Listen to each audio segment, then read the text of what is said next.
Chhagalnaiya tonsil অপারেশনের প্রস্তুতিকালে গৃহবধূর মৃত্যুর অভিযোগ, তদন্ত কমিটি গঠন। ফেনী থেকে এম এ কাজী আজিমের রিপোর্টে থাকছে বিস্তারিত।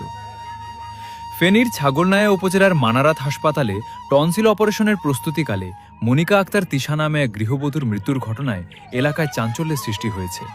স্বজনদের অভিযোগ, ভুল চিকিৎসার কারণেই তার মৃত্যু হয়েছে। তবে ঘটনার সুষ্ঠু তদন্তে ইতোমধ্যে তদন্ত কমিটি গঠন করা হয়েছে।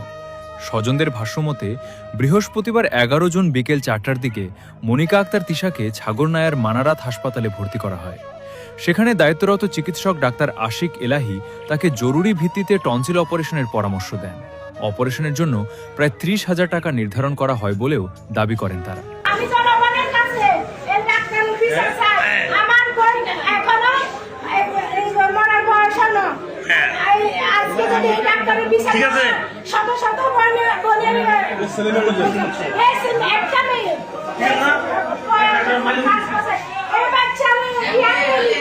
আমি বারবার কইছি আমার রুগী এটে মারা গেছে, রুগীর লড়া করা নাই।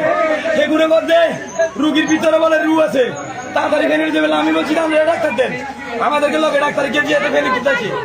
আমরা স্টারলাইন হসপিটালে রুগীর ঢুকাইতে মারিল, ডাক্তার বলছে 1 ঘন্টা আগে মরে গেছে। অভিযোগ রয়েছে রাত 8:30টার দিকে অপারেশনের পূর্বে একটি ইনজেকশন প্রয়োগের পর হঠাৎ করে রোগীর শারীরিক অবস্থার অবনতি ঘটে।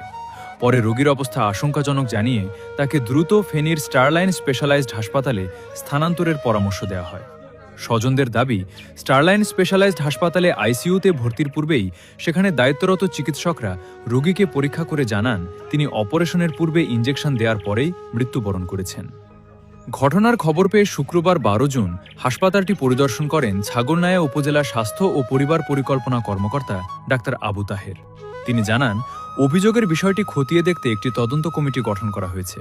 পাশাপাশি হাসপাতালটির অপারেশন থিয়েটার ওটি 5 দিনের জন্য সাময়িকভাবে সিলগালা করা হয়েছে।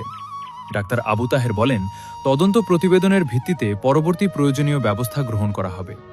এদিকে ঘটনাটির সুষ্ঠু তদন্ত ও প্রকৃত কারণ উদ্ঘাটনের দাবি জানিয়েছেন নিহতের স্বজনরা। মোহাম্মদ জাহিদ, আমার বাড়ি হচ্ছে বক্স মাহমুদ, আমার শালির বাড়ি হচ্ছে পশ্চিম দুয়ার, ওনাদের বাপের বাড়ি হচ্ছে বল্লভপুর। ওনার গলায় শুধু সামান্য টনসিল ছিল। ওনার অপারেশনের জন্য আমি ডাক্তার কাছে মানারাত হসপিটালে নিয়ে আসি। ডাক্তার আমাকে বলে যে ইমার্জেন্সি অপারেশন করা লাগবে। উনি আরও 15 দিন আগে ওনাকে দেখছে, সব কিছু করছে। এখন আমি বললাম যে আমাদের প্রস্তুতি নেই, কত ইমার্জেন্সি আপনারা অপারেশনটা করান। এখন ওনারা আমাদের কাছ থেকে 30,000 টাকা কন্ট্যাক্ট করি, সব কিছু করি, ওষুধ করি, সবগুলো দিই। ওনারা এখন আমাদেরকে রুগীটার ভিতরে ঢুকাইয়ে রে, ওনারা রুগীটা বাইর করে না, তালবানা করে। তখন আমি আইসিইউ ঠেলে ঢুকে গেছি। ওনাদের কন্ডিশন দেখার পরে দেখলেন আমার রুগীর অবস্থা বাড়ানো। তখন ওনারা আমাদেরকে বলে হসপিটালে নেওয়ার জন্য ফেলে দিয়ে। আমি বললাম আমার রুগী কেন হসপিটালে নেবে, কী হয়েছে ওনার, উনি এত ফুলছে কেন? কত ওই ইনফেকশন করছে। আমার কাছে সম্পূর্ণ ডকুমেন্টস আছে, ওই ইনজেকশনের ডকুমেন্ট। যদি কোনো ইনজেকশন ওনারা চুরি করে থাকে তাহলে ওনাদের কাছে রাখি দিয়েছে। যেগুলো আমি পাইছি এগুলো আমি রিসিভ করছি, এগুলো আমি কালেকশন করে রাখি দিছি। এখন আমার রুগী মারা গেছে, আমি এই মানা হসপিটালের ডাক্তারের আমি সুষ্ঠু বিচার চাই।